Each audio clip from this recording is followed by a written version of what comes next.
I don't wanna go there. We should never go there. Why you wanna go there?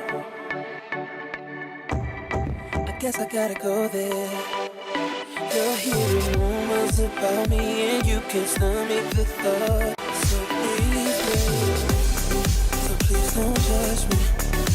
I won't judge you, 'cause it can get ugly before it gets beautiful. Okay, can you read it again because our screens was out? Yes. A social compact by which the whole people covenants with each citizen, and each citizen with the whole people, that all shall be governed by certain laws for the common good. There's a case, and then it says a term applied to a corporation. And then we go to municipality. And then it says school district. And then it says state or nation or public association. All right? But did you make it back on the line? Yes, yes, now I understand now about the body politic. All right. Thank you for bringing that up. I want to comment on this body of politics because I actually posted something about this before on my Facebook page. A lot of brothers and sisters in Morris Science Temple of America, they getting that the Morris Science Temple of America being a body of politics, they're mixing it up that it's a state. And so when you study law, and this is why I keep trying to tell Morris, the most important thing they can do is study law.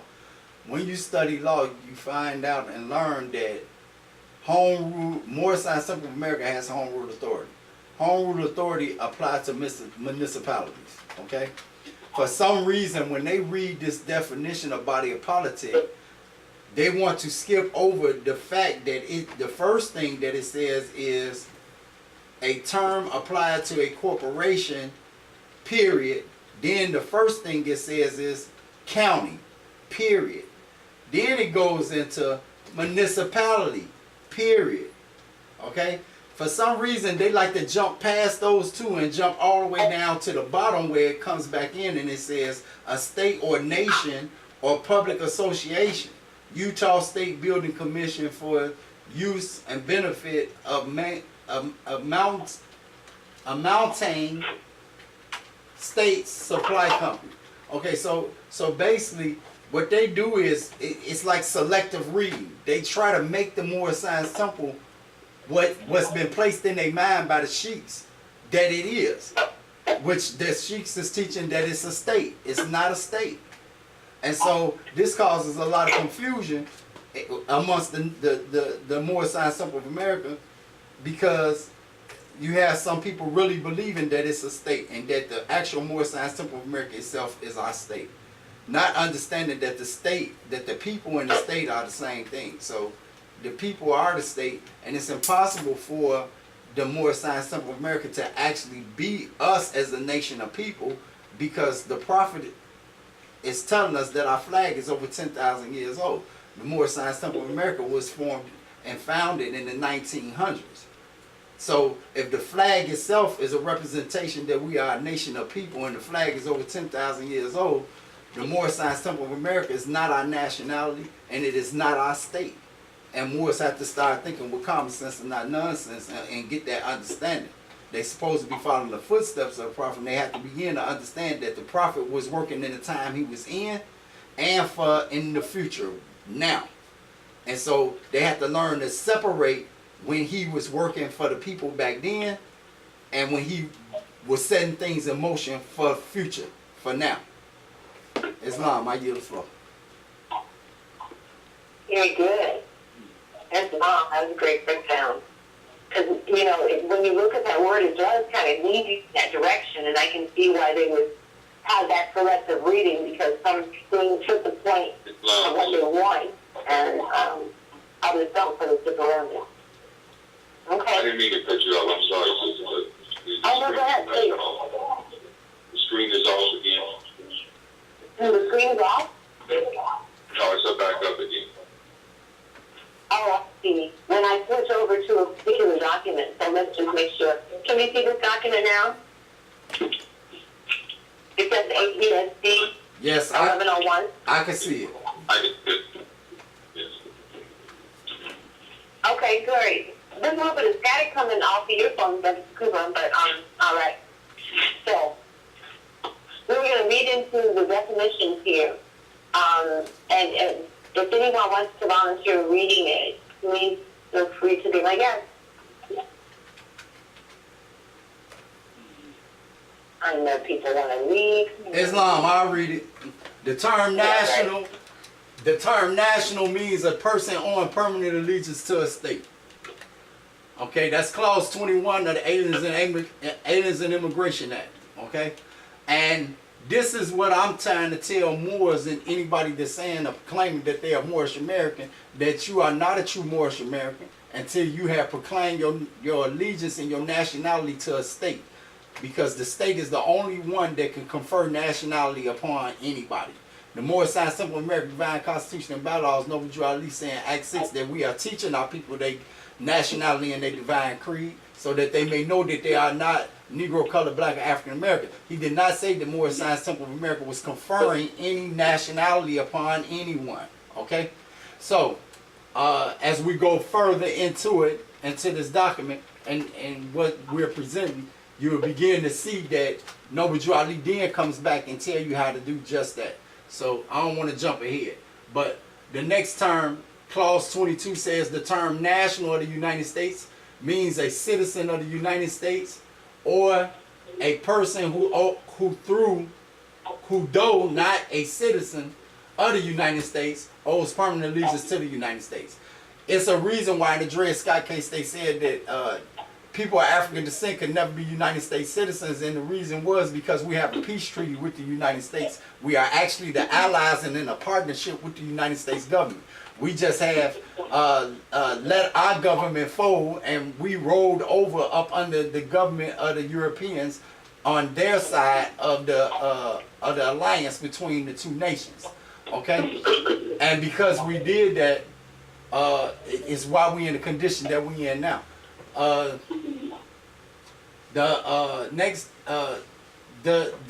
The permanent allegiance thing is going to go into that and really breaking down that this permanent allegiance is not really permanent.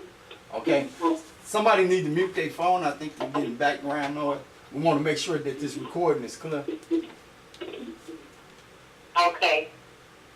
Okay. So the term nationalization means the conferring of nationality of a state upon a person after birth by any means whatsoever.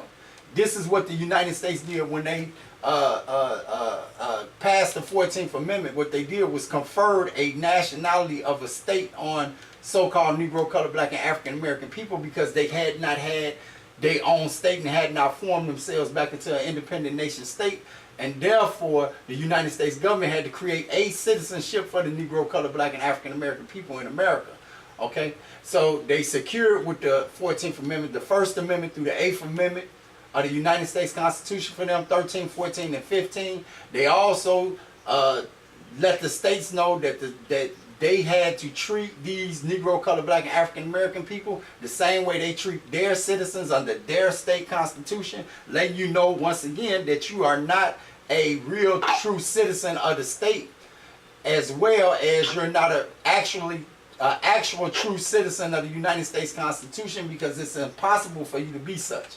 Okay? Our people was disenfranchised as a nation of people, which means we had no corporate charter as a state, as like all the rest of the states had their corporate charters. We as a nation of people didn't have our own corporate charter. So what the United States did was incorporate us into the United States government through the 14th Amendment, therefore re-enfranchising us so that we can have some rights secured for us as a nation of people.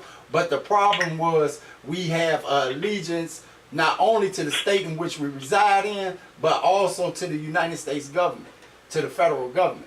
And so not being true citizens of the state we're residing in, but also not being true citizens of the United States of American Republic.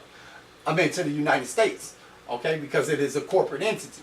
So and not actually formed for a nation of people.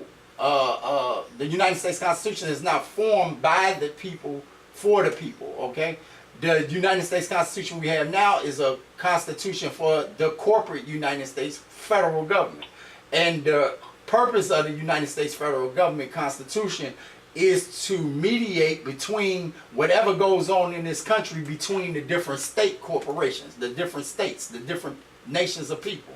So if the state of Illinois got into it with the state of Arkansas, the federal government would come in and be the mediator between the two, instead of the state of Illinois militia and the state of Arkansas militia having a war or a battle over land or territory or any other problem that the two states may have with one another. The federal government comes in and interacts as the mediator to settle the issue between the two states, and the federal government was also put in place to handle all affairs outside of the country and dealing with commerce outside of the country on behalf of the states, as well as to print money and to be able to issue an immediate response if the country ever was to be invaded by foreigners. We could issue the federal government would be able to issue an immediate response to that issue.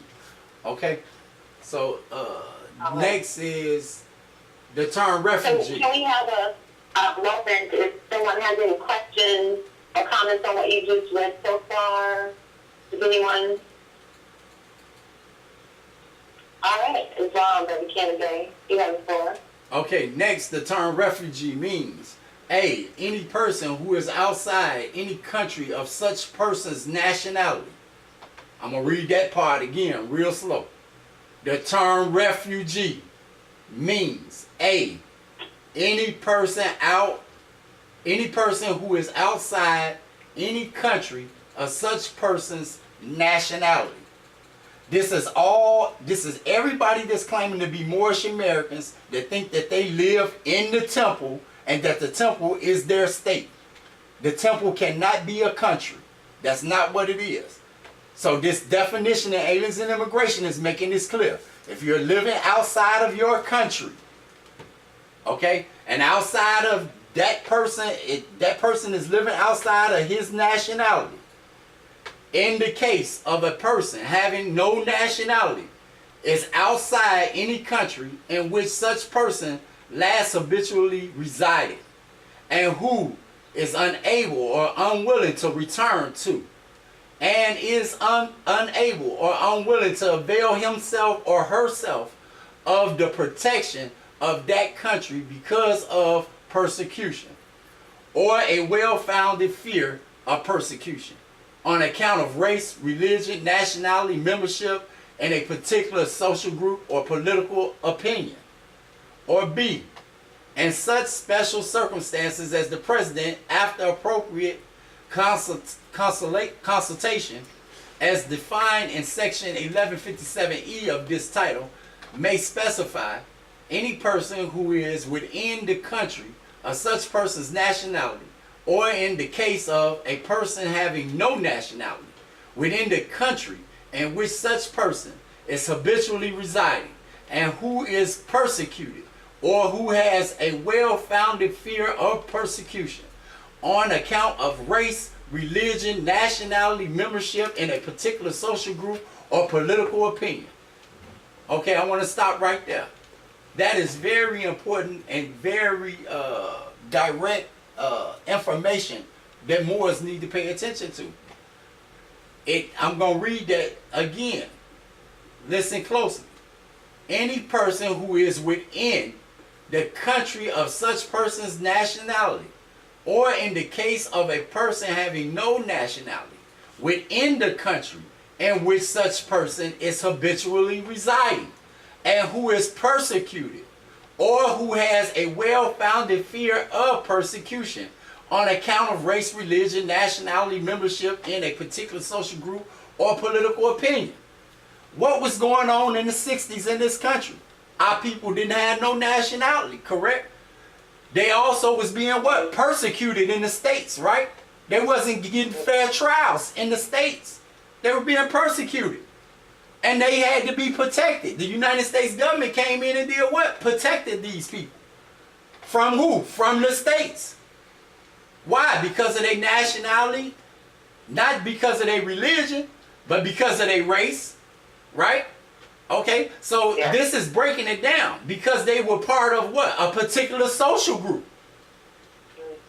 Okay, so our people in this country are really refugees. Okay, the only reason that they're not being treated as such, but you remember when the catastrophe happened in Louisiana, George Bush came on TV and said what? He called the people refugees. So now if you listen to this, you understand why George Bush called our people refugees. Okay? Because you are a people that's being protected by who? By another nation. You can't avail yourself. Or you refuse to go back to your nationality or your country. Okay? So this is very direct information. So hopefully this is going to help Moors gain more understanding of what I'm telling them about the separation of church and state. And hopefully it's going to help them understand that going to the Moorish Science Temple of America and proclaiming your nationality in the temple, okay, this is something you must do as a member of the Moorish Science Temple of America. Okay? Because the Moorish Science Temple of America is teaching you your nationality. It's teaching you, okay, your nationality and divine creed. So now, when you go back to understanding the next part of Acts 6, Noble Ali then is telling you that you have to, he said this is a new era of time now, and all men must now proclaim their nationality, their free national name in the government in which they live in. So I'm going to stop right there with that. We're going to get to that as we keep going through the Aliens and Immigration Act. We're going to get to that. So you can go to the next part now. Still not Moorish American? Can you have somebody else read this part? Yes, fine. That's all. The entire part of the refugee information is not completely read. So the candidate just want that part read? Islam, you said what? So Emily said this part of the the term refugee, all of this is not read. So did you want to read it or want to skip over it? No, I want somebody else to read that. All right. So Emily, will you volunteer? No, nobody else step up out with it. All right. Okay, right here. You speak a little louder for us, Mr. Cooper. We can hardly hear you. Islam. Okay, hold up.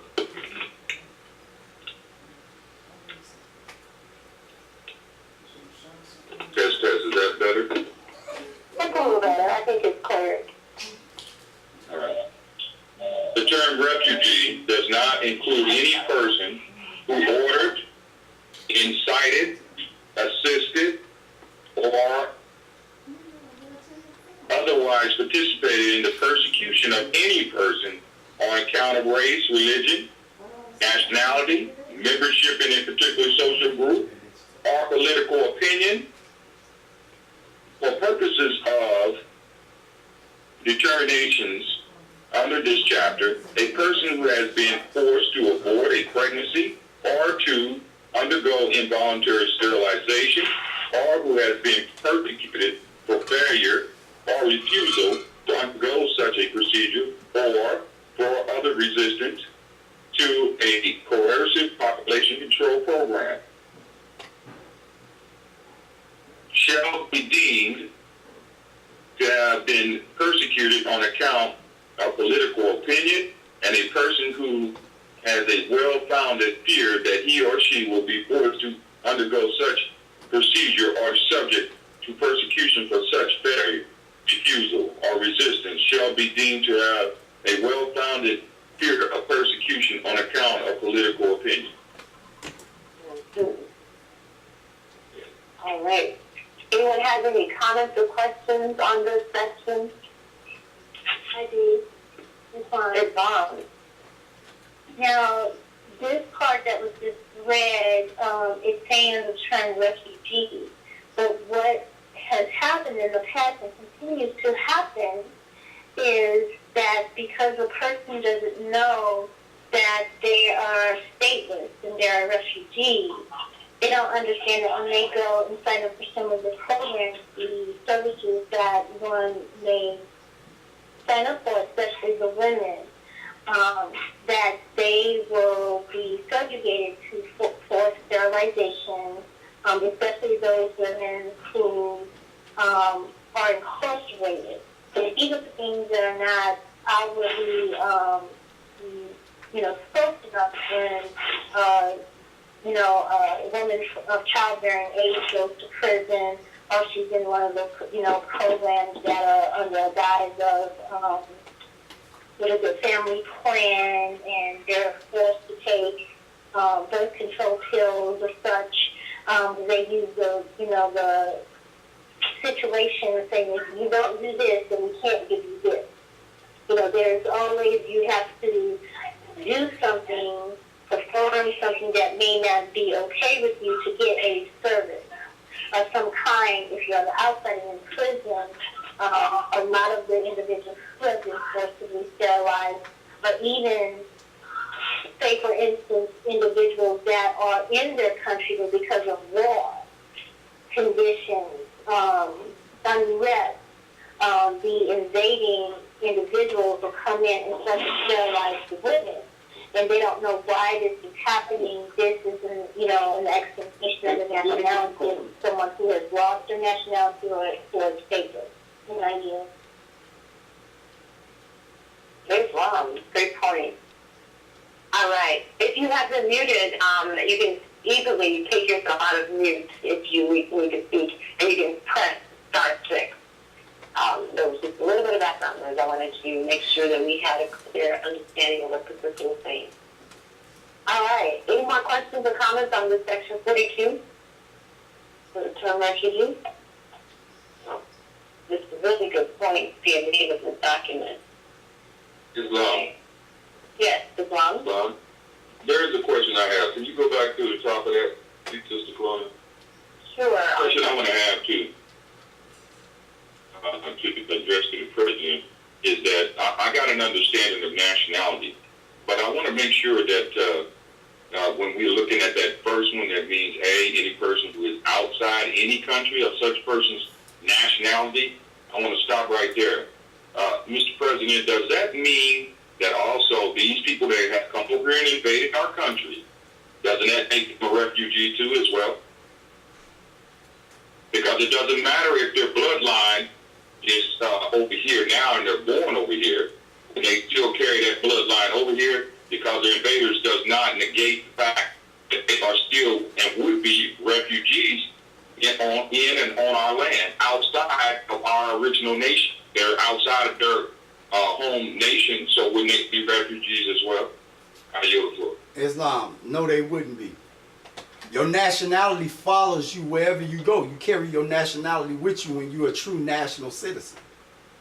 Okay? They've been granted U.S. citizenship just like Negro, colored, blacks, and African Americans, and this is the only thing that turned us from being refugees. We are U.S. citizens if you are African American. Okay? So that's a form of citizenship that the United States created. Okay? Okay.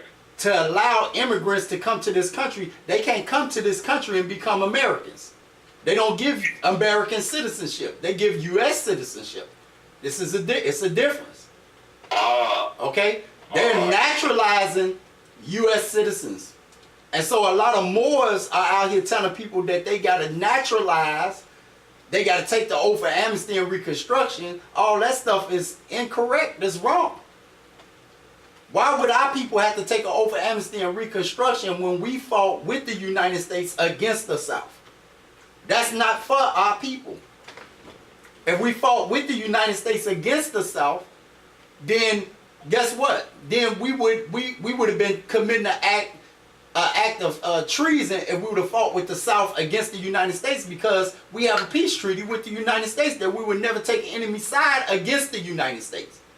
Okay? So the people that had to take the oath of amnesty and reconstruction was the people that broke off from the United States because they committed an act of treason against the government. Okay? And the United States government wouldn't allow those people in the South to come and take seats back in the government without taking the oath of amnesty and reconstruction. Okay? This is why in the South, during that period of time, a lot of senators and people that went to the United States government and actually sat in Congress from the South was people of color. Once again, showing you that that is not something that we had to take as a nation of people, the oath of amnesty and reconstruction. That's not for us. So when Moors is telling other Moors that they need to take that, they're wrong. That's incorrect. Totally incorrect. Okay? When they talk about the original 13th Amendment with the 21 sections and all that, that is something that the Southerners wrote. And when you read it, it's giving you longitudes and latitudes on it. And if you read the longitudes and latitudes that's on it, you will see that that is applying to the southern states only, not the north. This is the reason the British came over here and burnt it up in the first place.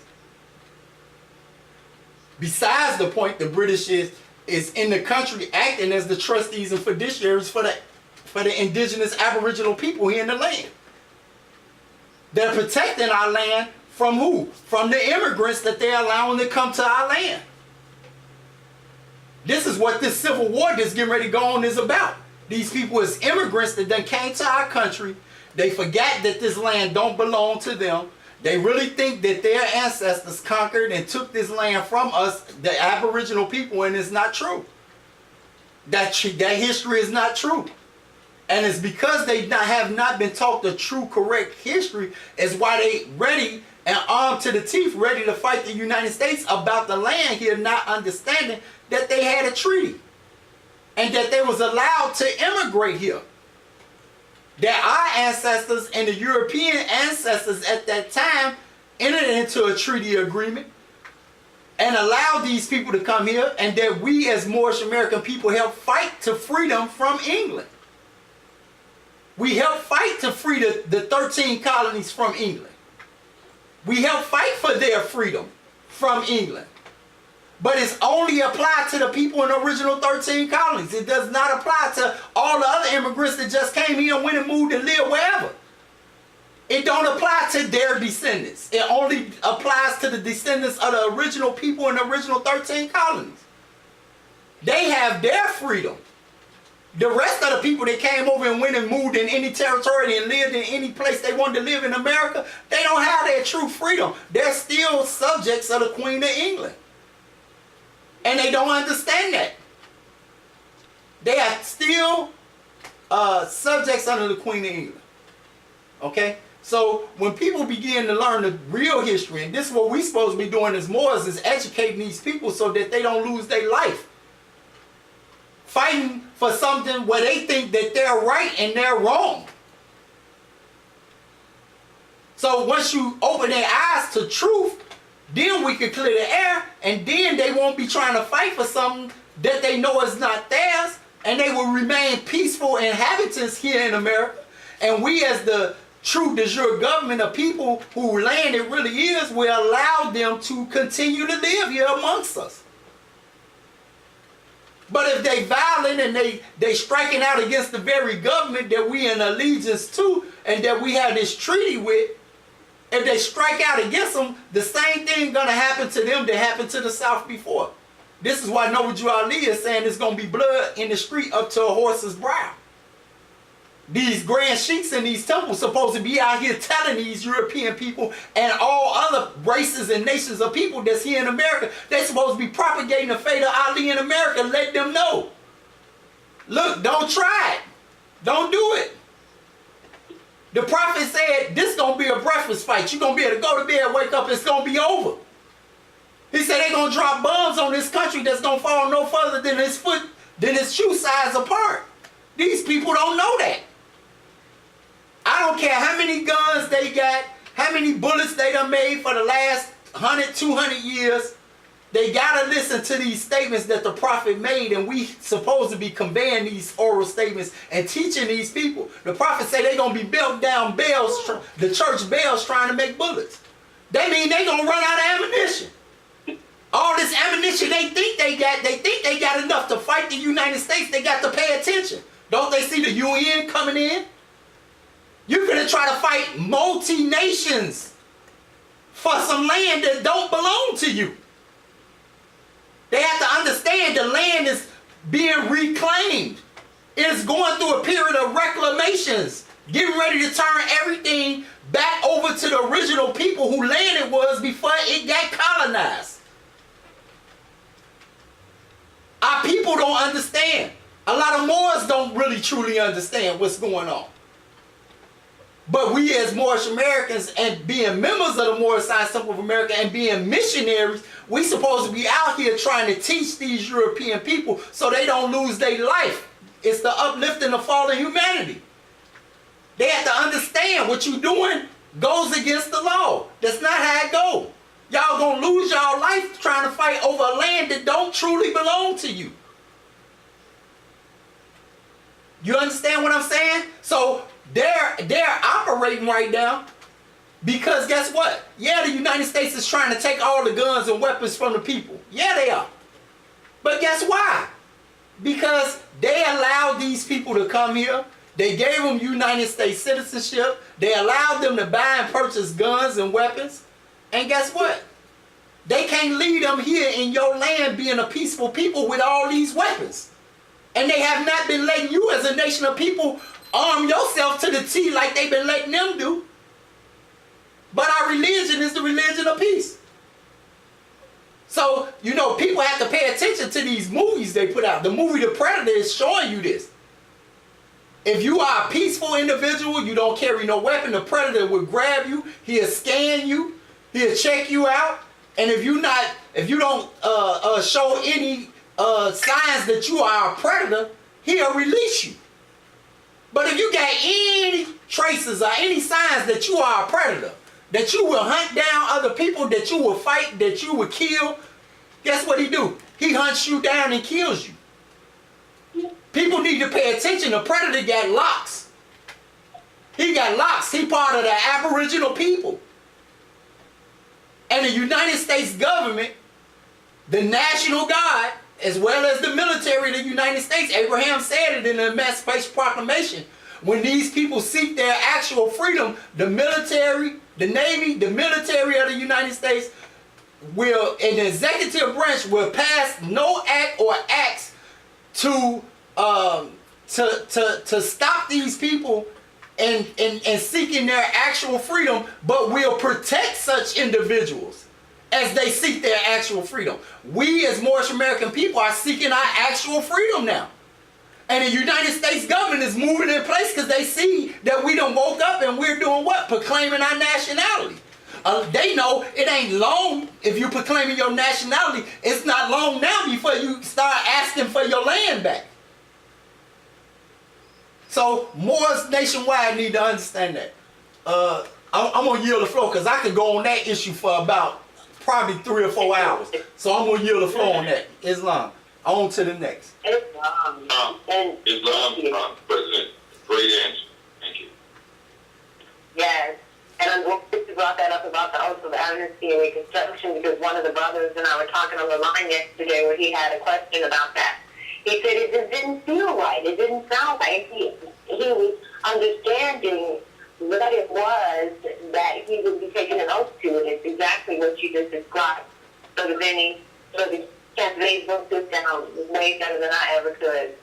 I'm going to say one more thing about that subject. And the Moors is telling our people, which is these Moors in Maryland, they telling Moors they have to naturalize. Okay? If you are a Moor, you are considered to be a free white person. And in the definition of what it means to be a free white person, it's telling you that Moors cannot naturalize. I don't know what these Moors is thinking about. This common sense. The book is telling you if you pure and you white, you cannot naturalize. You can't do it. So we need to really wake up and do what the prophet said, which is to exercise our five senses. Because, you know, a lot of these things is just nonsense. Not common sense, they nonsense. And so Moors need to do what he said, exercise their five senses, and he said it. If I could only start you back to thinking again, you'll say yourself. A lot of Moors is running in an automation, listening to these sheiks who the prophet told them what? It's going to be some new Moors that come in with their eyes wide open. They're going to take the old Moors and seat them in the back seat. Why? Because their thought pattern is of an old way. It is not the thought pattern of the new era. So Moors got to wake up and understand that. And start doing and following the prophet footsteps. That's a lot of sheiks, and I hear a lot of complaints about a lot of sheiks. And I'm telling Moors every day, they got to understand, your sheik can only teach you to the best of his ability, to the best of his knowledge. So how can a sheik 70 years old that was brought up in an education that was given to him back in the 50s and 60s educate you today? He was educated during the time of Jim Crow laws. He was educated during the time when the teacher would say, oh, you don't want to be a doctor, you want to be a janitor. How can he come now forward, not being in school since the 50s, start teaching you the things you need to know in this time? Not to say that school is the answer and that him being in school in this time will makes him more educated or less educated. But we have to understand the vibration in the pitch of the earth is rising as well. If we really study more science, we understand as the frequency and the vibration in the pitch of the earth rise, so does the thinking pattern. This is why the children now are so much more advanced than we were when we was children. When I was 16, I wanted a new 10-speed. The kids 16 now, they want a car. Their thinking pattern is different. And unless anybody thinking pattern can change, and unless they change their thinking pattern, you pay attention to what the prophet's saying, not only the prophet, but the Bible, you can't put new wine in old bags. It'll bust. And a lot of these older Moors can't take, like when I'm talking to them and I'm asking them direct questions, they give me a bunch of rhetoric. They can't answer the questions that I'm asking them. They go back to what? The 101s, they go back to the Circle 7, they go back to the Moorish literature, they get to quoting things, they guess what? None of that answer what I just asked you. Do you not hear my question to you? I'm asking you, what state are you part of? What state do you belong to? I'm telling them Moorish Science Temple of America is not a state. That flag, when you see that red flag with that green 5-point star, know what you are leading did not teach us that that flag represents Moorish Science Temple of America. It represents a nation of people. We are a nation. Bottom line, period. They keep wanting to only demonstrate one side of the scale. They keep only wanting to demonstrate the religion. You must come out of there and take your place in affairs of men. You got to go out here. Now, I'm going to say this, and listen to me carefully, because the prophet was a genius. And if you really follow his footsteps, this becomes crystal clear to you. That is not the Moorish Science Temple. Okay? You got Moors saying the divine constitution and bylaws, the laws of the Moorish Science. We got our laws, the divine constitution and bylaws, and then the 70 additional laws. Those laws and those things apply to the organization of the Moorish Science Temple of America. And I prove it with the prophet's own words. He said it's not money that make a man, but free national principles and standards that make a man and a nation. He said national principles and standards. Not the bylaws and laws of the Moorish Science Temple. He didn't say that what makes a man is the divine constitution and bylaws. He said free national principles and standards. What are free national principles and standards? Wanting to have the right to self-determination as a nation of people. Free national principles and standards is wanting to do commerce and intercourse with foreign nations and other nations. Free national principles and standards mean we have our own state constitution, our own government, our own laws as a nation of people. He said it. I do not wish for my people to be classified as inferior. And I'm going to stop right there because we're going to come up to the definition of inferior and it's going to prove my point. Islam, I give the floor. Islam? Yes, Islam, Brother Charles, is that you? Yes, this is Charles Day, Islam. This is a question for Canada. So you mentioned the divine constitution and bylaws and the 70 laws. There's also additional laws and general laws. So if a foreign country or organization or business pollutes the boundaries of the Prophet's vast estate, why couldn't we use any of those things that you just mentioned and I mentioned to really enforce any law? Islam. If you read those additional 70 laws and the additional laws and the divine constitution and bylaws, do you see anywhere in there where it has any laws written in it about the environment and the protection of the environment? So if you don't have no written laws specific to the environment itself and the protection of the environment, you couldn't go enforce no environmental laws on no other nation because they done polluted your water with an oil spill or anything else. But if you had a state government and your state government had written laws pertaining to polluting the ocean, polluting the air, or any other environmental hazard created by a corporation, you as a nation of people would be able to go enforce those laws on that corporation, fine them, possibly arrest the owner, the heads of that corporation. So we have to understand that, you know, and that's what I mean. Moors have to learn to understand and separate the organization of the Moorish Science Temple of America from the national movement side of the Moorish Science Temple of America. They have to understand that what the Prophet meant when he said an organization can never have a government, but a government can have many organizations.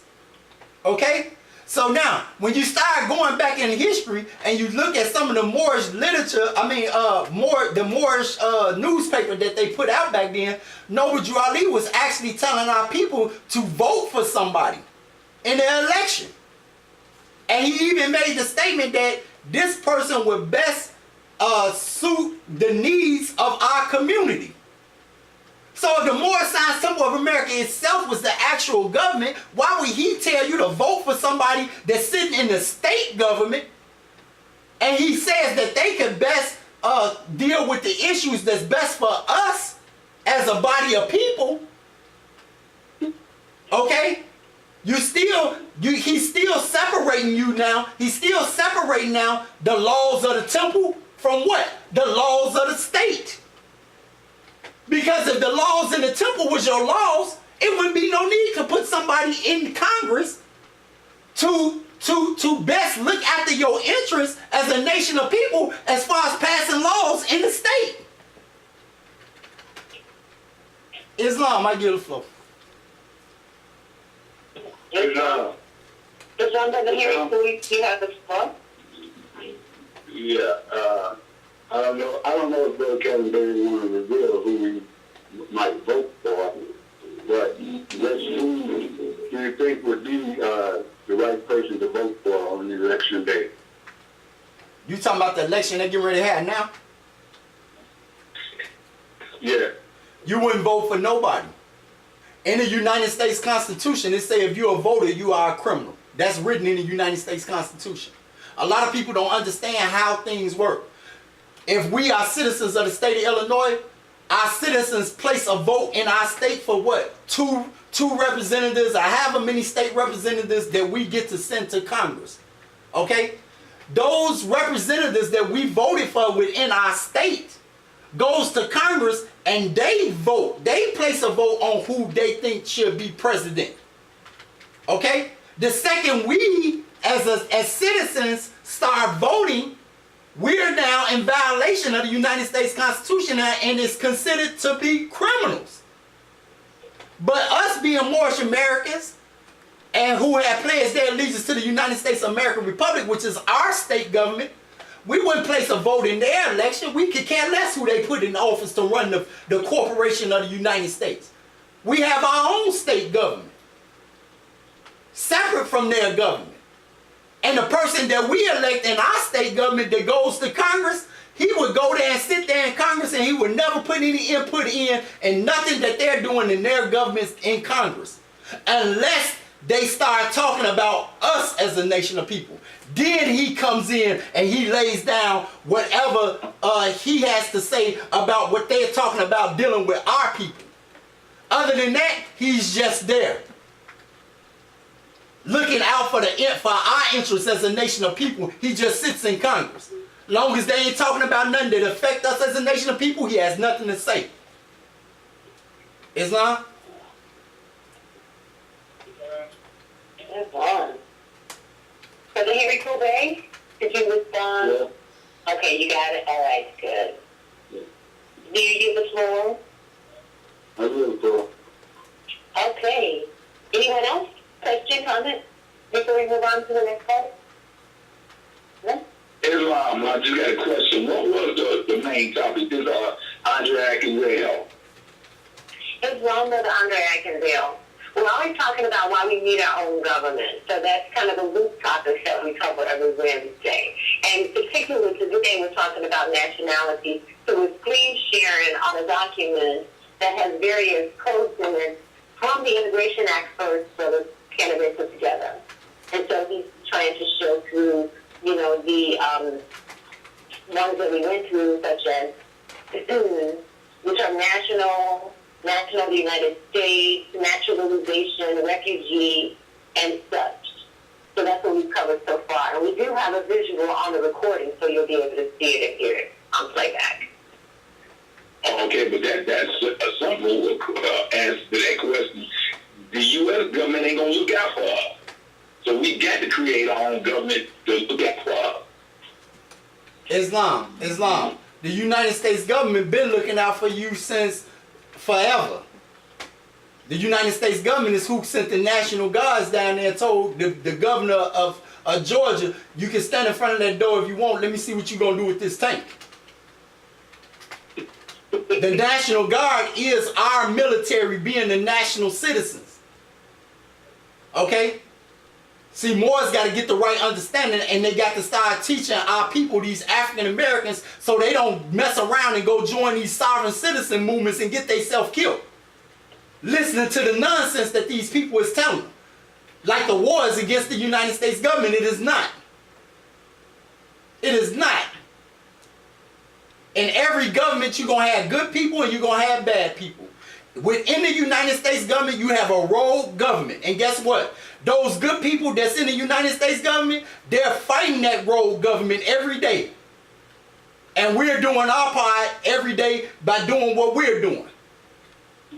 Okay? So, you know, people try to talk mess about Obama, but they got to understand, you got to be careful when you're dealing with a snake. They got power. He ain't trying to get his head blowed off like John Kennedy. He not stupid. He making his moves wise and smart. And as the good side continually to gain power, he able to continually do things in our favor. People got to understand what's really getting ready to go on when they declare martial law. They doing that, and they finna go house by house, neighborhood by neighborhood, and guess what they doing it for? To get these guns. Why else are they doing it? They doing it to do what? Get these sovereign citizens who gonna commit an act of treason against the government. This is why they gonna put people in concentration camps and seal off neighborhoods and communities and try to take over the gas stations and the lights and the communications and the food supplies, because they gotta try to dry these people out, because they already know they got bunkers hidden up in the woods. They got underground shelters they done built. They gotta try to seek these people out, find them up in these woods, hidden in these mountains, or they got to try to stall them out to where they get so hungry they have to turn themselves in. This is what's going on here in America. It's a reason why these Walmarts are closing down. And again, we need to be paying attention to what the Honorable Prophet Noble Ali taught us. And he said, put up 90 days worth of food and water until your brothers come to aid and assist you from where? From the West. From the West. So we got to pay attention. And we have to really understand what everything the Noble Drew Ali, these oral statements and these prophecies that he gave, and we got to read that Bible so we line things up the way we're supposed to line it up to have understanding of what time we in right now and what's getting ready to go on and what's going to transpire. What role we play and where we supposed to be at when all this stuff start transpiring. Our people confused. They don't even understand you got to have a nationality. They don't even understand you got to be part of a state government. The ones that understand they got to have a nationality still don't understand how you got a nationality with no state. So even the ones that call themselves conscious still ain't conscious. You know why? And our God told us in the Bible, you suffer from a lack of knowledge. And I don't know why Moors, who's supposed to be so intelligent, don't understand you must humble yourself. Because there's no way you know everything. There's no way. None of us know everything. So the Bible teaches us what? If you want to have godly wisdom, you must study the written law.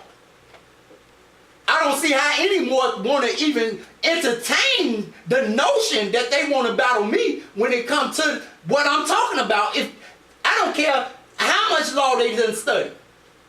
I don't care. If you studying law and you ain't reading that Bible, you ain't going to put it together.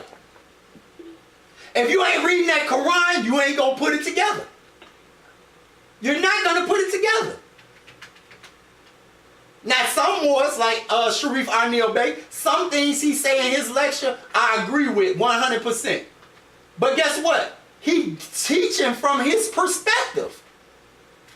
He's teaching from the perspective of a slave.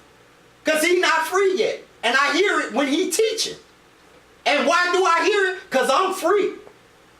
I'm a national. I know what it means to be free. I know what Noble Drew Ali was talking about when he say free national principles and standards. How do I know that? Because I'm a state citizen. First class. National. I'm a resident. I'm not a resident, but I'm a citizen of a state. I'm a national citizen with a nationality and allegiance to my state. So we got to understand these things so that we all can begin to think on the level of free national principles and standards. And we have to understand that, and we have to learn to shut our mouth and ask questions. And when you ask questions, allow the person to answer. And don't be argumentative. Learn to be like I said, learn to be the meek. Learn to be humble. Because you don't know everything. And if your point of view, and if you're talking to a law person like me, and everything that you're saying is your point of view or your belief, remember, we out of the age of belief. We're in the age of knowing. So either you know what you're talking about or you don't know. If you come to me with your belief, who cares? Belief don't stand up in law. Belief does not stand up in law. Okay? So we got to begin to understand that if you know, Confucius said it best. A true wise man know when he knows something, and he know when he don't know something. That's being wise. Learning how to shut your mouth and listen and take in the information, and what you know, let it go in one ear and out the other. But you listening for the one thing that you do not know. I do it all the time. I listen to people tell me things that I already know. And I will not cut them off. I'm listening. Because I'm listening for the one thing they're going to say that I may not know. Islam, I yield the floor. Islam. All right. Anyone else before we move on to the next area? Okay. Islam. Islam. What do we have there? This is Brother Ben. I live in the state of Ohio, and we have like thousands of West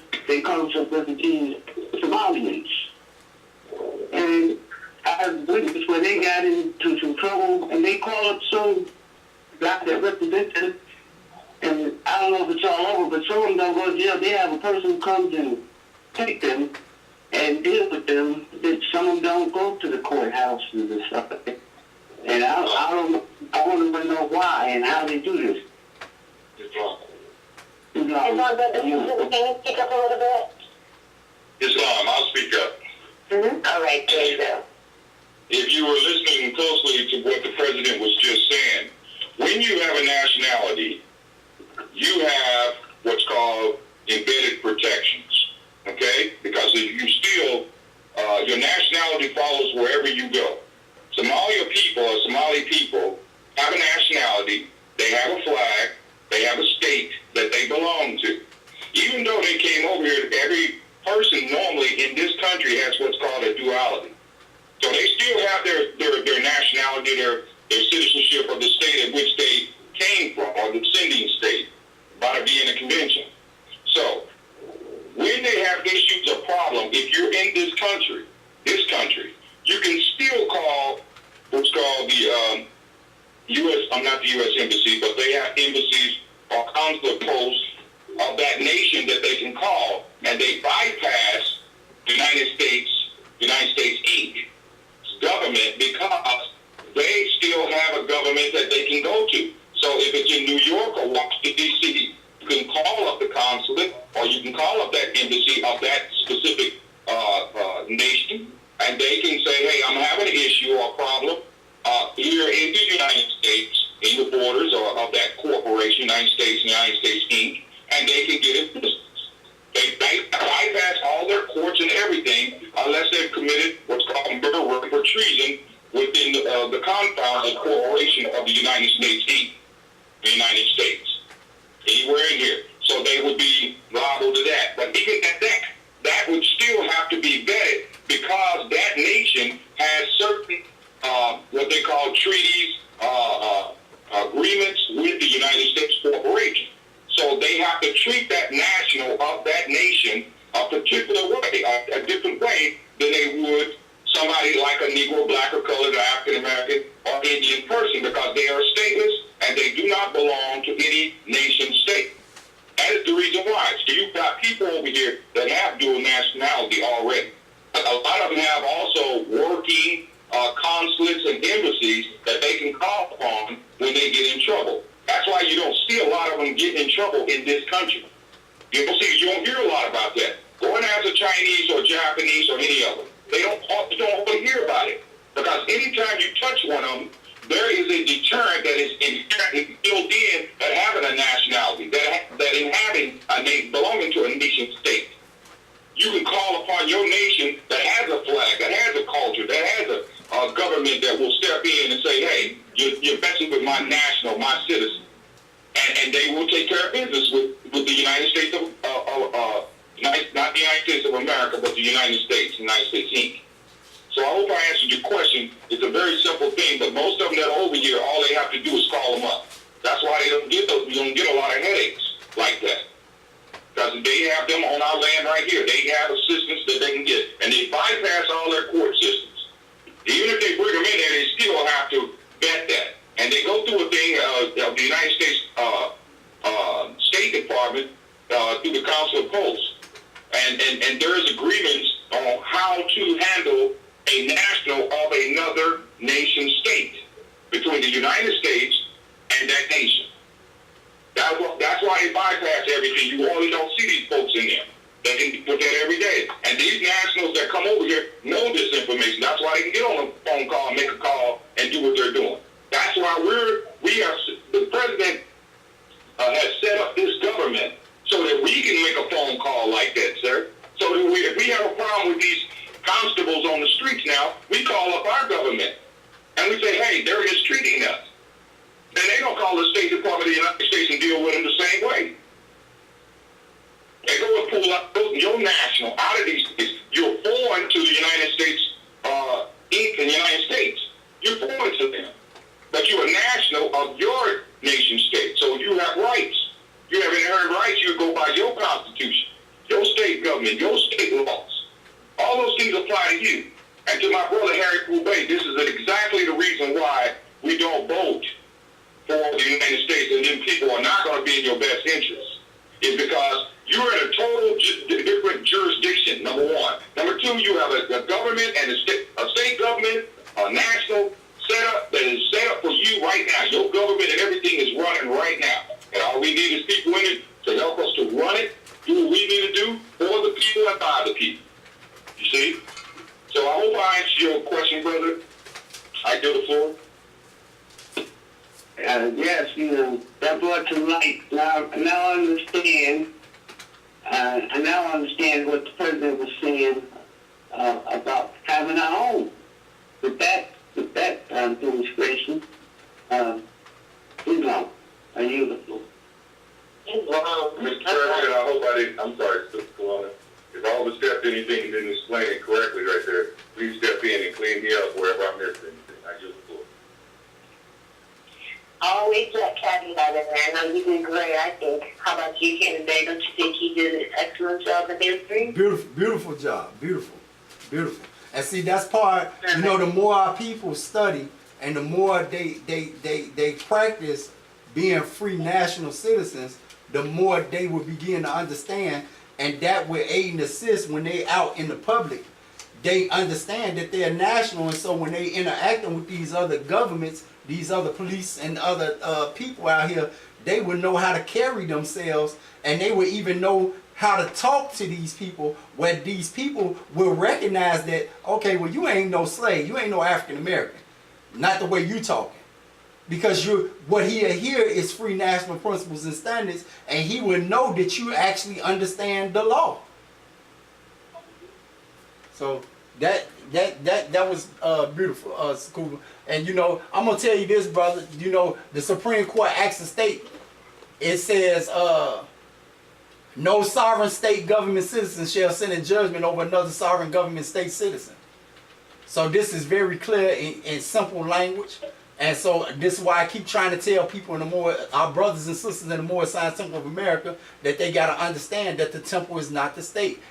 The Supreme Court acts of state does not say no temple citizen shall sit in judgment over another temple citizen. That's not what it says. It says sovereign government state citizen. And so we have to become a sovereign government state. And that way, other nations and their citizens won't be able to sit in judgment over us. We're now lining ourselves up with the law the correct way, where they won't be able to sit in judgment over our people. Islam, I yield the floor. Islam, there is one thing I want to add to that, if I may. Yes, Islam. You have the floor. This is directed to my brother. Also, I wanted to let him know. I wanted to make sure he understood that we also hold that from the local communities, okay? From the local. Should these folks violate our laws that are in place, because we can, once everything is truly set up and aligned the way it's supposed to be, you can actually pull these people in and take them and bring them into your court system and actually adjudicate them under your laws because they violated them, number one, because we audited your people, number one. And number two is, we also, when we poll vault, we go to what's called the international community. So we shouldn't be dealing with their courts anyway, because we are nationals. And because we're nationals, with our own independent sovereign state, we're independent sovereign state of people. Like I said before, and like the president has mentioned several times, there are agreements. These agreements are contracts. There are treaties. There are conventions that all of these nation states signed on to.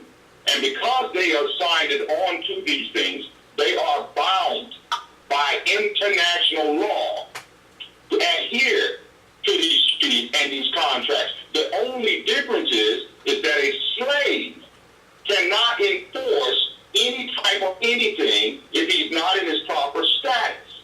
So if you are not a national or part of a nation state, do not have a government, what and how are you going to enforce any laws? You cannot do it. That's the reason why we need to get in our proper status. That is why we need to do what Prophet Noble always said. And I always tell all Moors, any potential Moor is conscious, unconscious, I always tell them go to the website first.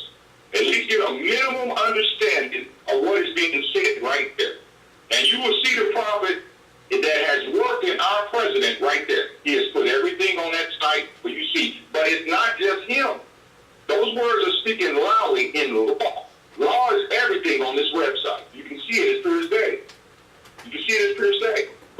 teaches you who you are and what you need to do to move forward as a people, unified as one.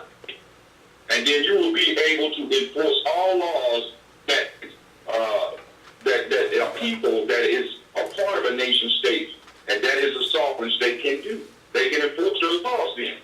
But until you do that, when your nationality becomes a part of the state where you live in, you cannot do anything. You cannot do anything. And these people right now that are on Black Lives Live, those people are endangering themselves right now. Going under Black Lives Matter. I was just corrected by my lady. They are endangering themselves, and they're coming up against the United States Inc., United States government, a corporation, and they're making themselves into a military group. They're going to kick this. They're going to take the corporation off, and they're going to come at them, and they're ready for that because they don't have to do that. As the president said, all we have to do, and as a prophet, all we have to do is be humble people. A humble people do what the prophet said to do, and there will be no weapons that will be able to stand against. I yield the floor. Wow, very good point being made. Thank you. All right. Let's go ahead and still read still not more Samaritan portion. Do we have any volunteers? Come on, somebody, let's step up. Come on, Ben. Come on, man. This is Mobites and Mobites. Come on, step up. This is your time. Maybe a lot of people don't know that we're screen sharing, but we do have quite a few people on. Pardon? I'll read it. Satan is only People that Moorish American. Those who fail to recognize the free national name of their constitutional government are classed as undesirables and are subject to all inferior names and abuses and mistreatments that the citizens care to bestow upon them. Inferior, the definition reads as one who, in relation to another, has less power and is below him, one who is bound to obey another. He who makes the law is superior. He who is bound to obey it, the inferior. Okay. All right. I think that's pretty straightforward. We can keep reading. Mm-hmm. Title 8, USCS 1401. The following persons shall be nationals and citizens of the United States at birth. A person born in the United States and subject to the jurisdiction thereof. B. A person born in the United States to a member of an Indian, Eskimo, Altorian, or other Aboriginal tribes, Aleutian, or other Aboriginal tribe, provided that the granting of citizenship under this subsection shall not in any manner or otherwise affect the rights of such person to tribal or other property.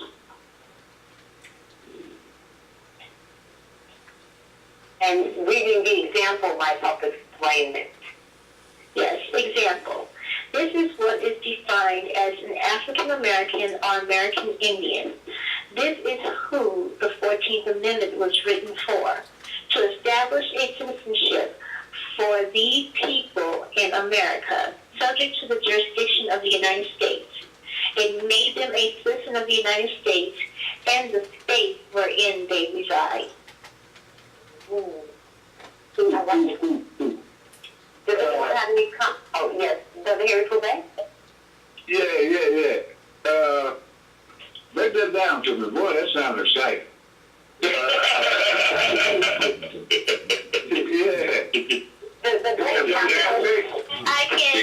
I can break that down for you. Okay. So, when our forefathers and mothers came out of quote-unquote slavery, what was supposed to happen when the Freedmen's Bureau opened in 1865, they were supposed to be processed through to be nationalized again under their own, to get restitution and such. And a lot of the individuals that came out of slavery, not that many of them really understood, because by that generations, compared to the first and second generations that were enslaved, they didn't know exactly what to do, and a lot of them didn't know how to read or write and never heard of those principles. But for those who did, this is where some of them realized, not a whole lot, not enough to affect the change, to adhere and enforce what was supposed to happen, because, of course, we didn't form ourselves as a nation of people again. So since that time, and even in the 1956, when everybody fell for the civil rights, and as we are today,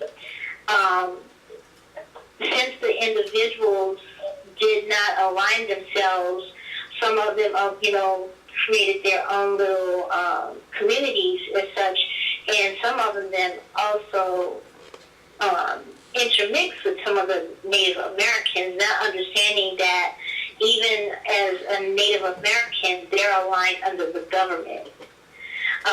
So those individuals who had come through up until today didn't and still don't realize that they're under the caveat of the United States, that they still had every right to form themselves as a nation of people, and thus, we have the result of the statelessness that we see today among ourselves and some of, other people from other countries have lost, like say down in Mexico, for instance, have lost their nationality due to some of it being trickery and going along with being granted like land grants to property, where there are stipulations in their land grants that says that if they don't respond within a year of receiving a granted piece of land, that they'll lose their nationality, and a lot of them don't know that they have lost it. And then there are those who know that they have not lost their nationality, that they have every right to be here in Central America, because the original territories are, composed of Canada, Central, South America, and adjoining islands. So they're not immigrants. The United States is trying to make it like they are, but they're those who have never, lost their nationality, like some of the Mexicans, but unlike us, we did. And this is the only way that we can gain it back, is to come out of that statelessness and be under different jurisdiction of the United States, because as long as you are claiming to be a U.S. citizen or even a U.S. national, you're still not unto your own government. So I hope that helps. And if not, anybody can step up and fill in the gaps for me. If not, I thought it'd be me. Another Harry Cool Bay? Okay, so the Indians have lost their nationality too, or they're up under the government jurisdiction? Yes, they're with the under the Indian Bureau of Indian. Yeah, the Bureau of Indian Affairs. Because see, the Indians, they are our brothers and our sisters, yes, but they are not original to the land. And if they are of any original lineage, that have always been here, they're not the de jure people. And some of the, prior to even the Spaniards being here and taking over everything, and if anyone would read the Great Law of Peace, the Iroquois Constitution, you will see how individuals that were not of this land were treated, and they're trying to make like that Iroquois Constitution is of the Native American construct, but it's not. It out of our ancestors' way of handling not only themselves, the people that were quote unquote, part of other tribes. It's quite interesting that actually some of the construct within the Iroquois Constitution is some of the principles that I learned as a child. Never knew where it came from, but being born in Louisiana and raised there, some of the things that some of us have encountered has come through. We just didn't know where it came from and how it comes from. But when you read the conceptual and practice of how the Iroquois Constitution is set up, then you'll begin to see some of not only the governmental structure and principle of the people that that wrote it, but some of the elements of that Iroquois Constitution is in the United States Constitution as well. And I yield. Yes. So, Islam. Yes, we don't have hearing today. So, I want to get back on what we were really talking about, but I just want to ask this: why is they giving? And I don't know if the Indians received it, but why are they saying that they're going to be getting so much money? Thousands of dollars, $1 million for this, roads and all of that. Is that something they just promised them, or is that something that they're entitled to? Islam. Just to prove, Brother, he wants to answer. Islam, Brother Eric Boubek. The reason is very simple in a nutshell. There was a lot of agreements made with the so-called U.S.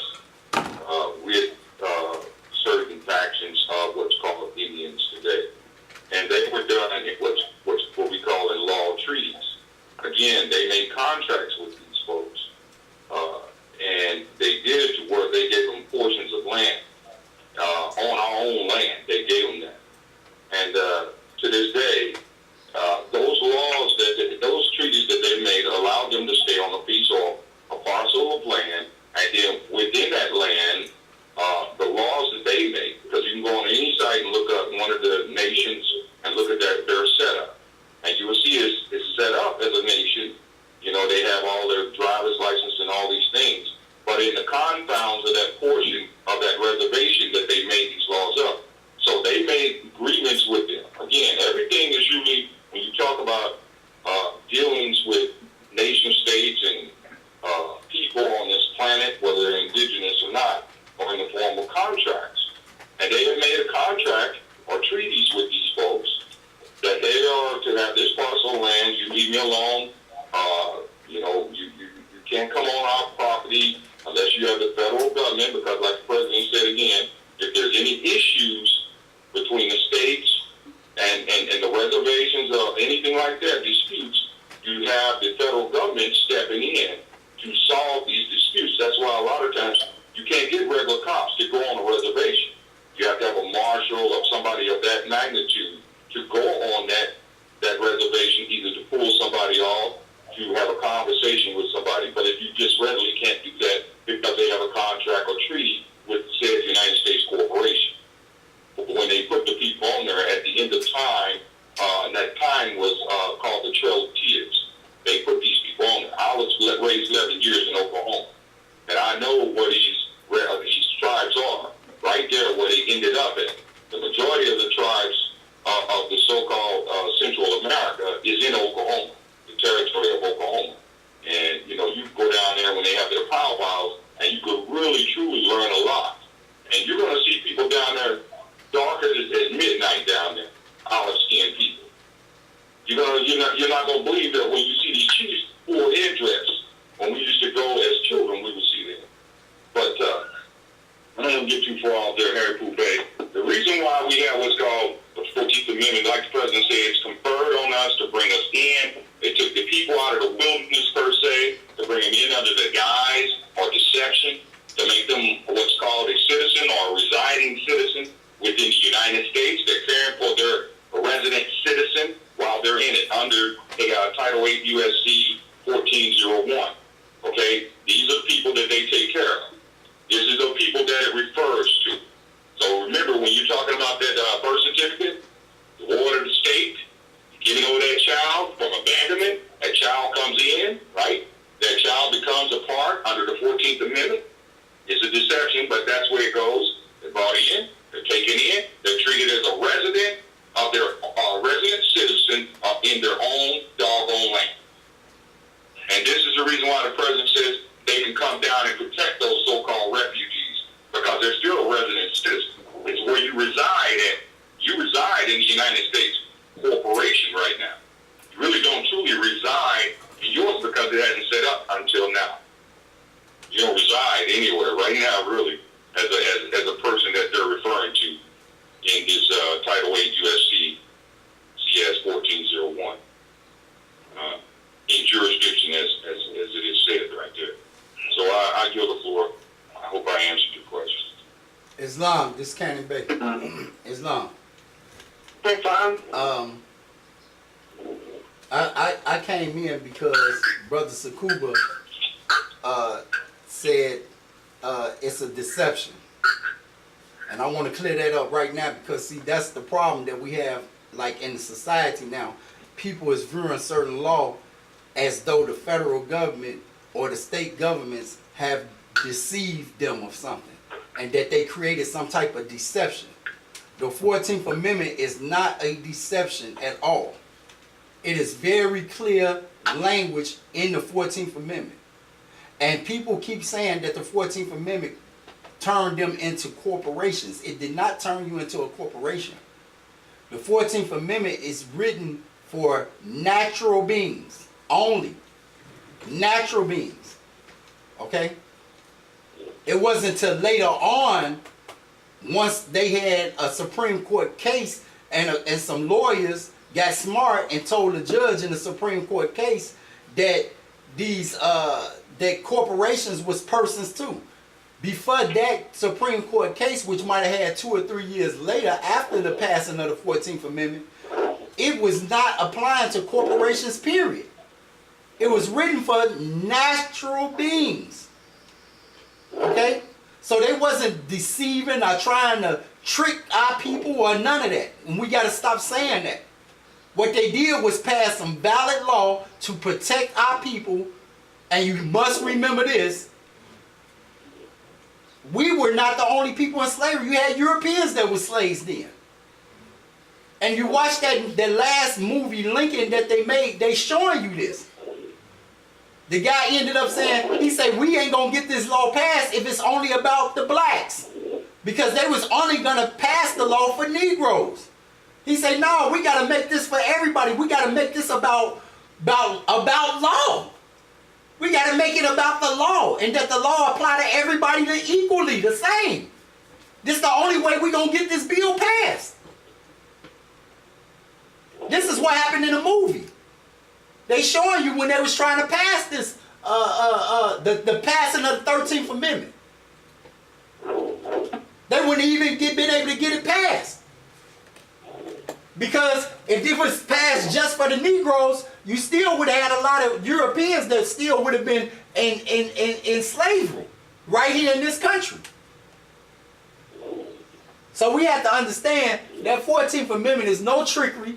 It's very clear in language when you read it. It's letting you know. And what they did was, and there was no need to overturn the Dred Scott case because of the 14th Amendment. What Congress did was adjourn in Congress and pass laws. So guess what? We're not ever going to have to cross this bridge again on these people in this country. They passed the 14th Amendment. This issue about so-called Negro, colored, or black people in this country, if they're citizens or not, this would never come in a courtroom again. If they born here, they automatically, and people have to really pay attention that this 14th Amendment, they have to understand, our people, our so-called Negro, colored, black, and African American people are the only people that don't have to go before Congress and swear in their oath of allegiance. I mean, going before the United States and take an oath of allegiance. Why? Anybody that become a United States citizen who they conferring nationality upon, they have to get a United States 2 years prior notice that they want to be a United States citizen. Then they must go appear before a district court judge. And then they must also take the oath denouncing all allegiance to any foreign princes or potent states or anything, okay? Our people are the only people that don't have to do that. Why? Because we already pledged allegiance to the United States where? In our peace treaty with them. This is why you don't have to go and take that oath of allegiance. You already home and you already given your allegiance in the treaty that you have with the United States government. See, Moore's got to get the right understanding of this. Our people are the only ones that you're naturalized automatically, but you naturalized as what? A citizen of the United States and the state in which you reside. So the issue for our people, like Noble Ali said, there's no need for the 14th, 15th Amendment. Why? Because once you form yourself back into a nation state of people and you got your own state constitution, you would no longer need the 14th and 15th Amendment. You would no longer need that granted citizenship that they created for you. You won't need it. You would no longer need the 15th Amendment granting you the privilege to vote. You won't need it because you'll be casting a free national ballot where? In your state. On who you elected to your state government as a nation of people.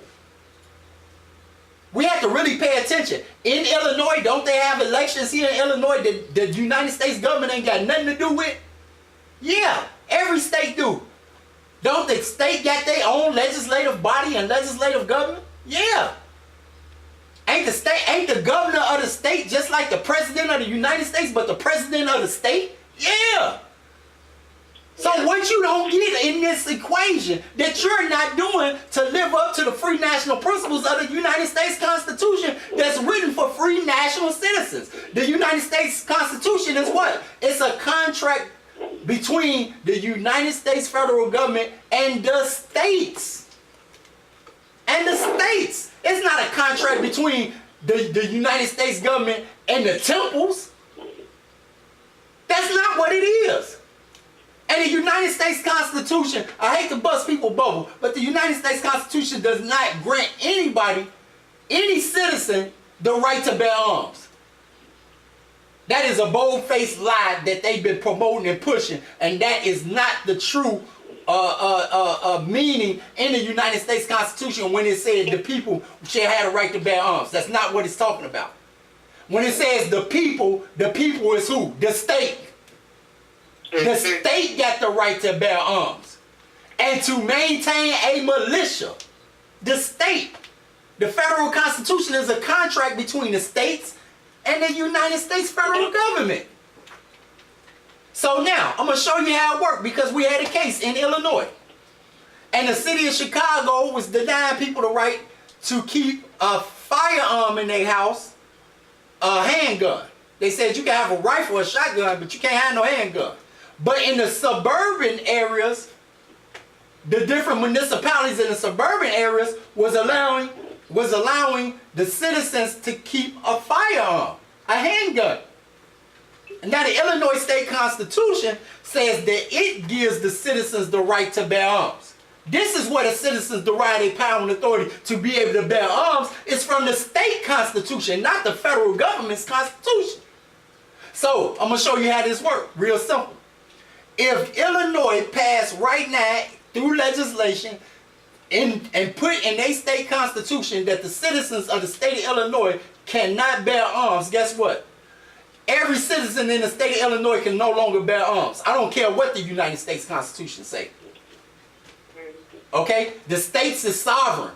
They get to make their own laws. But this is how it works. And I'm going to show you in that case. Because the city of Chicago was denying to certain citizens within the state of Illinois the same rights that other individuals that lived in Illinois, but just in different municipalities. Because the city of Chicago was denying them the right to bear arms, this is where the federal government came in and the federal constitution kicks in, and the federal government comes in and say, hey, you can't do that. You got to treat them the same way you treat your citizens under your state constitution. Bottom line, period. You can't allow certain individuals in your state to be able to have the access to keep a handgun in their house for protection, and tell others they can only have a shotgun. That's not righteous. That's not justice. That's not how it goes. That means you denying certain rights and privileges to certain individuals within your state. Now we as the federal government, because those individuals are not only citizens of your state, but they are also citizens of what? The United States. So any citizen, their liberty and their rights and their freedom is best served and best secured by what? The existence of two governments. Two. If the federal government start trying to overrun us and do whatever they want to do to us, guess what?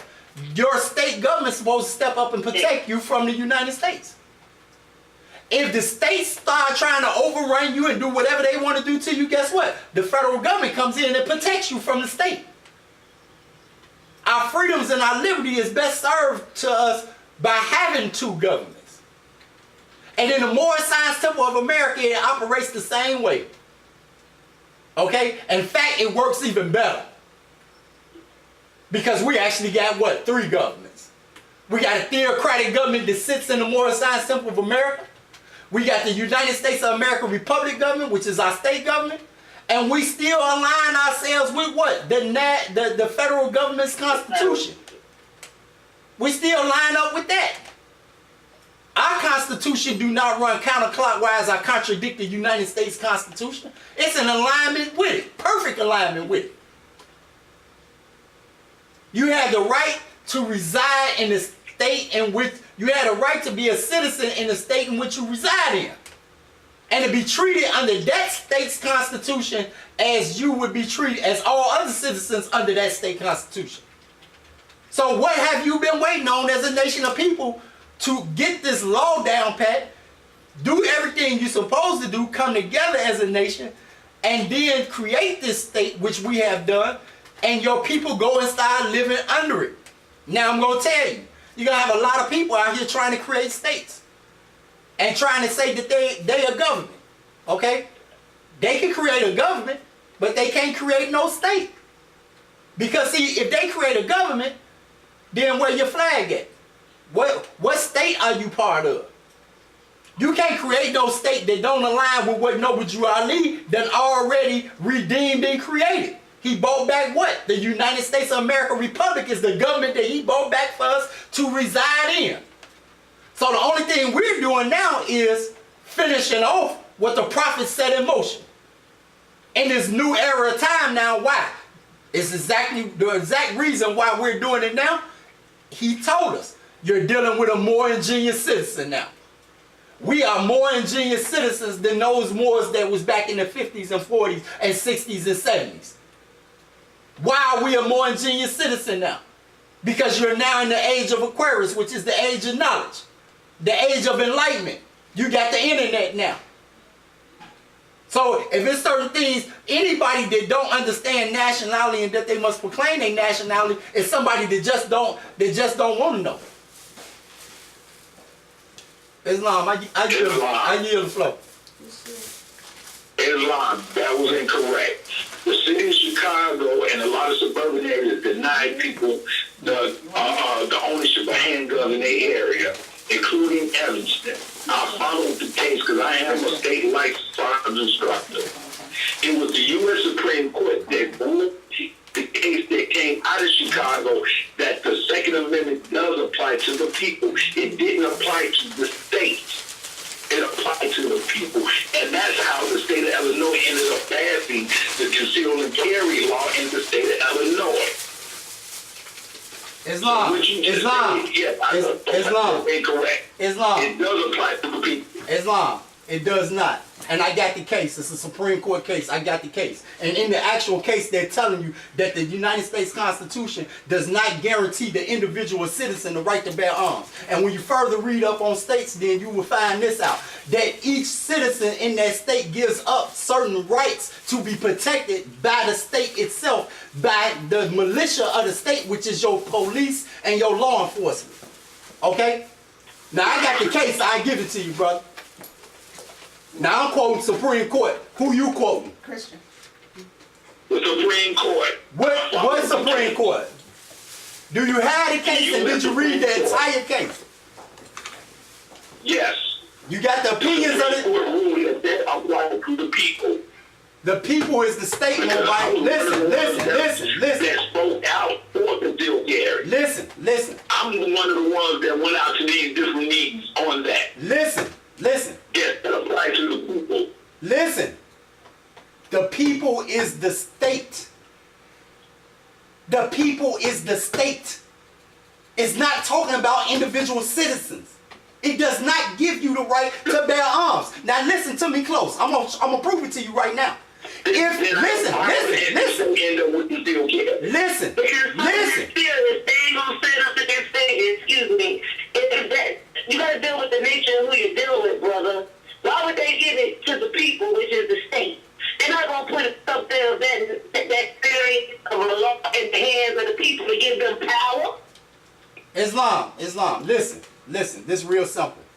If the United States Constitution is what secures you a right to bear arms, then why do each state got the right for you to bear arms in their state constitution, brother? It don't make sense. Think about it. It would be no need for the states to put it in their state constitution that you got the right to bear arms if it's already covered for you to have the right to bear arms in the federal constitution. You have to understand, and this is what I be talking about. See, people be getting the wrong understanding. Number one, in order for you to really understand when it's saying the people in the federal government's constitution, it's talking about the states. The United States Constitution is a contract between the states, not the United States government and the people in the states. It's a contract between the federal government and the states. I said that when I first started.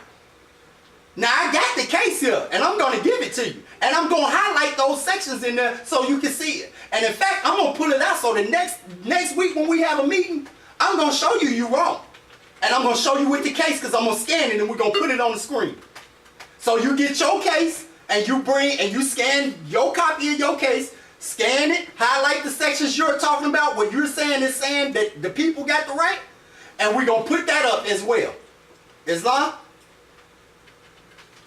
Islam. It's fine. I think that if everyone were to go over the structure of state versus federal, and then it depends on the laws of what you're speaking of between the construct, because a lot of people don't understand that the state laws were developed before the federal government. And then the federal government, because they didn't even have the term when the federal government was stood up, the word national, that came later. But you have to understand how the agreement between each state, because that's why people say, well, the state of North Carolina did happen, and versus the state of Louisiana, you don't see the same activity when it comes to the same matter because the states are independent and they make their own laws. But the agreements between each state and each federal, and the federal can be different in the sense that there may be some caveat that is not covered in agreements, in all agreements between each state and each federal, in the federal government. Because even the federal government has this enclave to where you have to know that how that state contracted with the federal government. So sometimes it'll look like, oh, this matter is saying this, because you don't know the true agreement between a particular state and federal government, then you might miss something and look at it and say, oh, it's this when it's something else. Because in general terms, it's like the president said, if the state is not doing what they're supposed to do, and the federal government comes in and takes care of that, and vice versa. It all depends on what the government, the state construct is, and even with the municipalities, because, for instance, you have Chicago, you have Indiana, you have have, I think, Ohio and some other states that have home rule.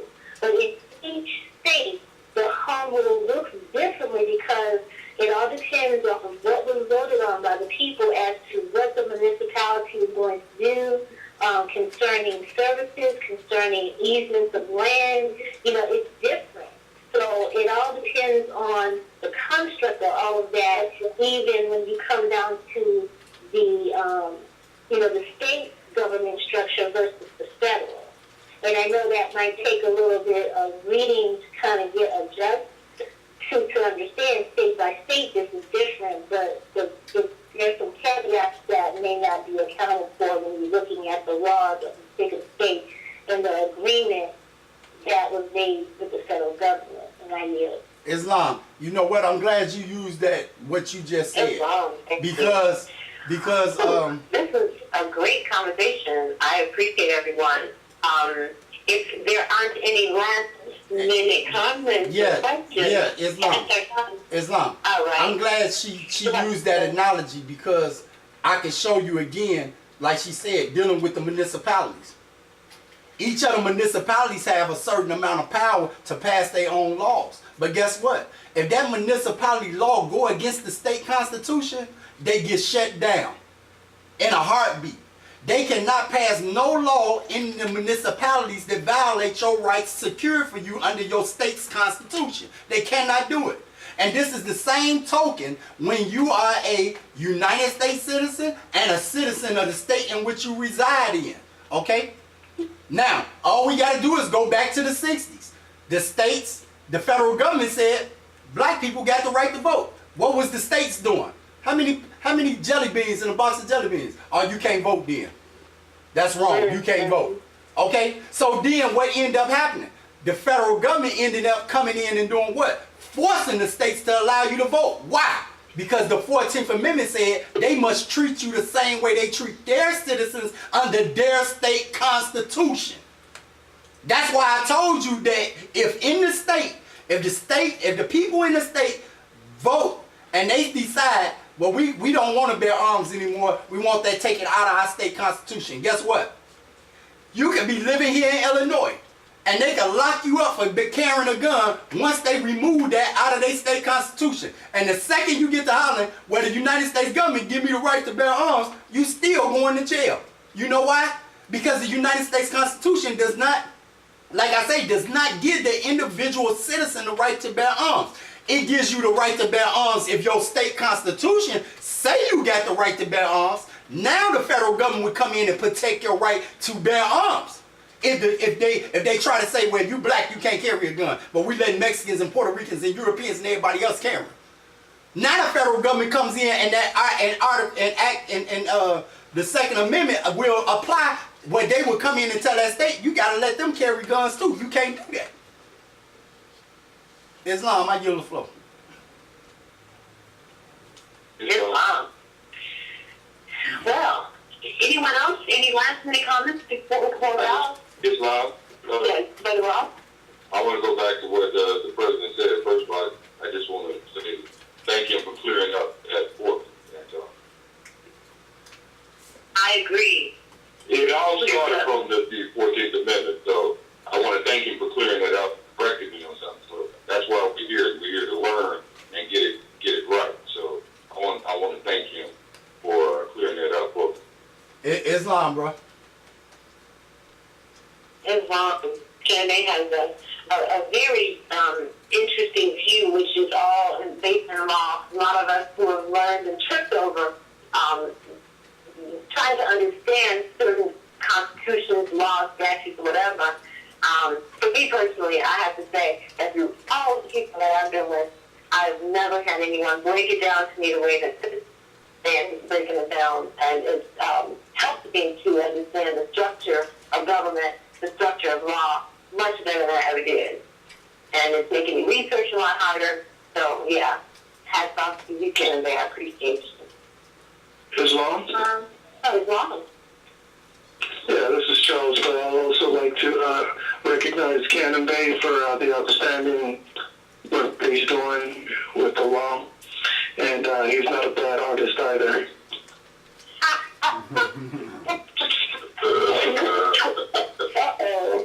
That's something inside. I don't know what that Hey, he's something else. Thank you, Charles, man.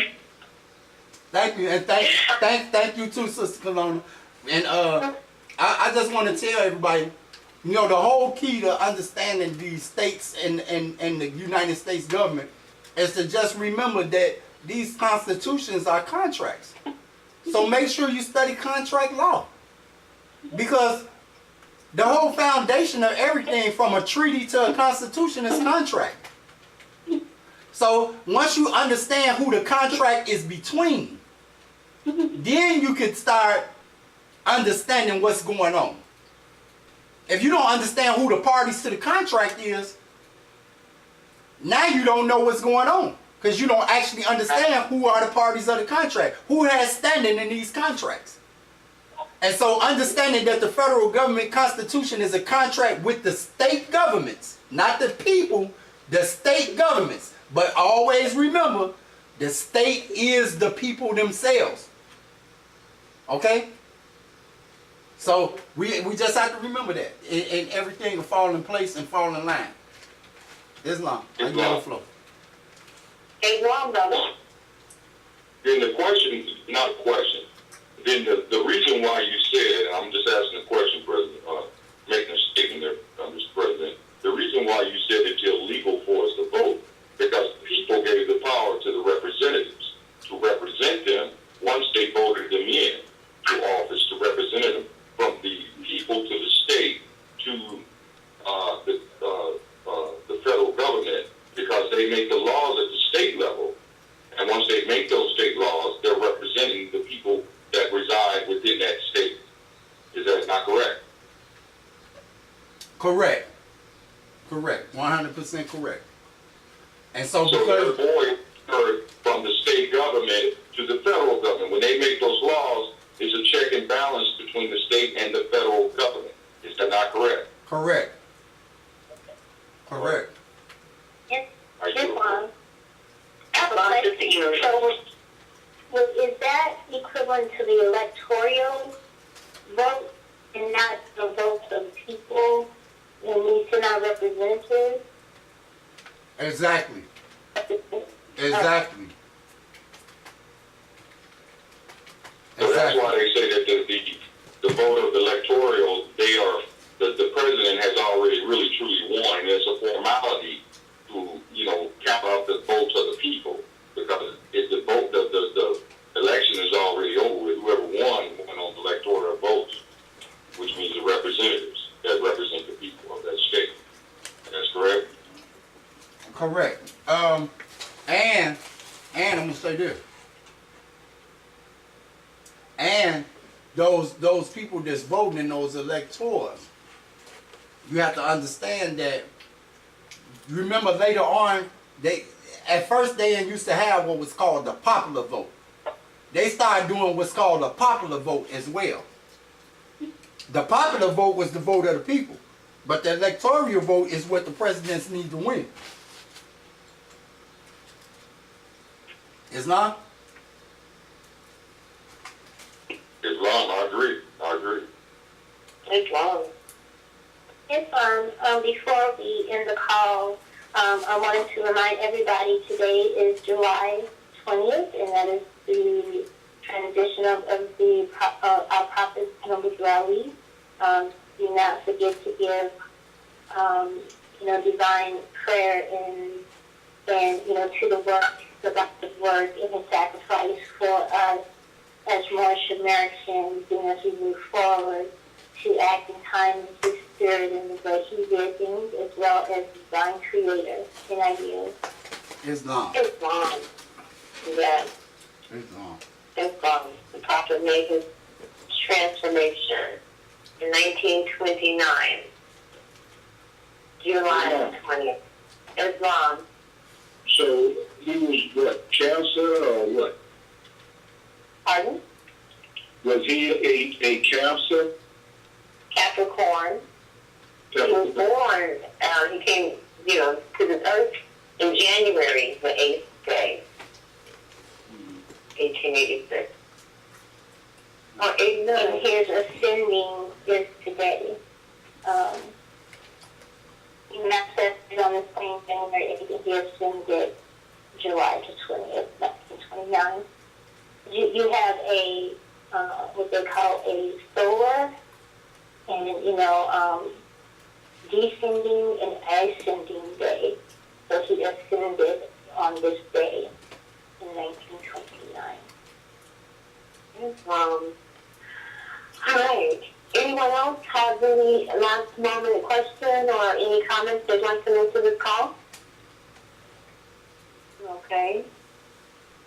We really appreciate your participation, and we will continue with this. This is Title 8, 1401, so we're going to start next week with 1408. All right.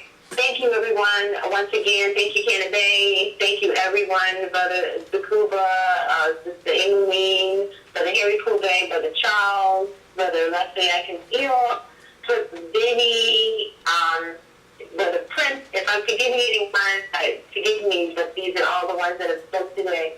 And thank you so much for making sense of it all. And we look forward to seeing you next Wednesday on our open forum call. We're going to go ahead and end this recording at 7:18 p.m. Thank you, everyone, and may Allah be with you always. This session is no longer being recorded. All right. See you next week. Thank you. Goodbye. When the architects of our republic wrote the magnificent words of the Constitution and the Declaration of Independence, they were signing a promissory note. This note was a promise that all men, yes, black men as well as white men, would be guaranteed the unalienable rights of life, liberty, and the pursuit of happiness. We refuse to believe that the Bank of Justice is bankrupt. So we've come to cash this check, a check that will give us upon demand the riches of freedom and the security of justice.